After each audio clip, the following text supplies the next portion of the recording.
By the start of the 1983-84 season, Bird and Magic had been in the league for 4 years and had established themselves as two of the most compelling players in the game. Their flair for the dramatic, notching game winners in pressure situations, was part of it, but their unselfishness and desire to pass the ball resonated with fans and teammates alike, along with a new commissioner, David Stern. Stern made sure that clips of Magic and Bird's ingenious assists led the national NBA broadcasts. Sally's in, Mahorn's out, Bird to McHale. Got it! Cooper finds Magic, it's 3-on-1. Look at that pass. Bird. Oh, look at that pass to Paris.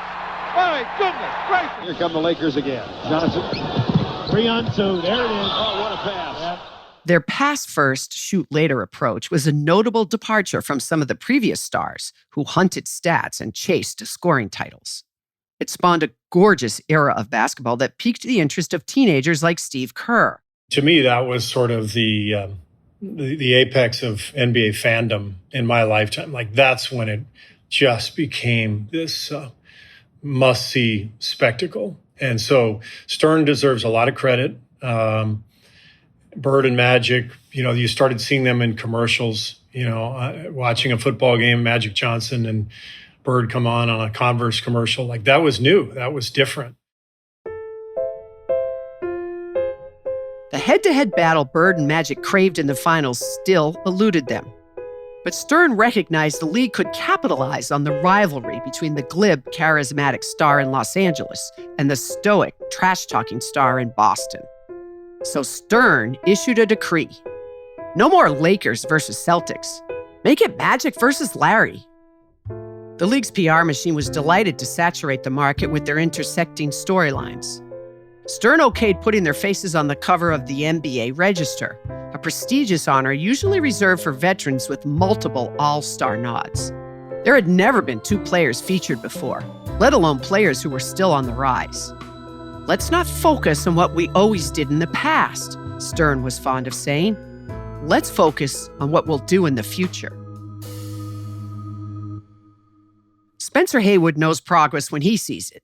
As you might remember from the last episode, his lawsuit eliminated the 4-year college requirement to play in the NBA, opening the floodgates for players like Moses Malone, Kevin Garnett, and Kobe Bryant to jump directly from high school to the pros.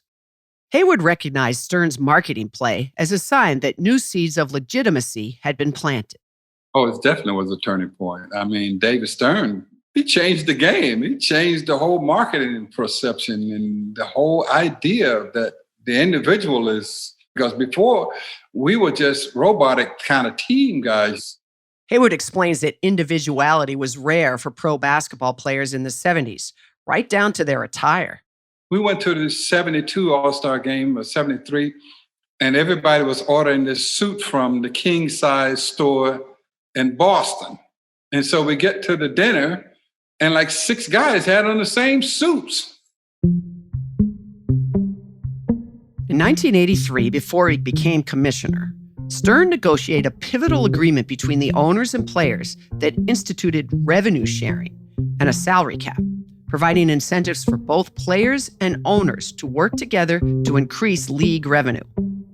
In essence, they became partners. The players agreed to it because they maintained their rights to free agency and were guaranteed 53% of the gross revenue. The owners signed off because it controlled spiking salaries, but also required the less lucrative franchises to spend money on player contracts. Lakers owner Jerry Buss declared that without that agreement, the league would have been out of business in 2 to 3 years. David Stern was a detail man, right down to the positioning of the silverware at the staff luncheons. He canvassed players and discovered they detested the pre-All-Star game banquet, so he scrapped it and created a private function room in which a buffet would be served and players and their families could come and go. Recalling the popularity of the slam dunk competition in the ABA, Stern and marketing whiz Rick Welts added it to the All-Star game in 1984, and then convinced companies like Schick, American Airlines, and a small sports drink company from Indiana called Gatorade to buy in. Stern also set out to eradicate the use of drugs, which had corroded the league's image in the 70s. He contacted law enforcement officials in each NBA city, attempting to track down who was selling drugs to his players. He set up free counseling and treatment centers. And when that didn't work, he implemented a strict substance abuse policy that banned repeat offenders for life. The growth, says Spencer Haywood, forever changed the league. So that was like the beginnings of the new era of basketball. Because prior to that, to be honest, we had decay in the NBA. Decay in a sense that we had been infested by drugs. I was a victim of it. We had gotten stale. It was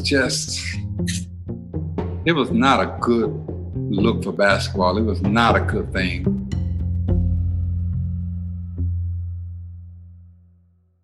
Stern's plan for a new NBA produced astounding results. In 1979, the NBA's 4-year deal with CBS was worth $74 million. But by 2002, the league had inked 6-year deals with ABC, ESPN, and TNT, valued at over $4.6 billion. Rod Thorne says Stern was the key.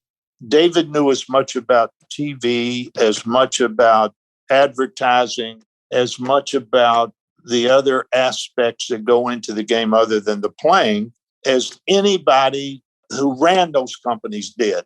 He knew everything about everything, that guy. He was unbelievable.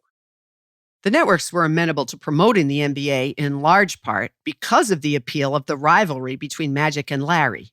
It was East Coast versus West Coast, Showtime fast break basketball versus blue-collar lunch pail basketball.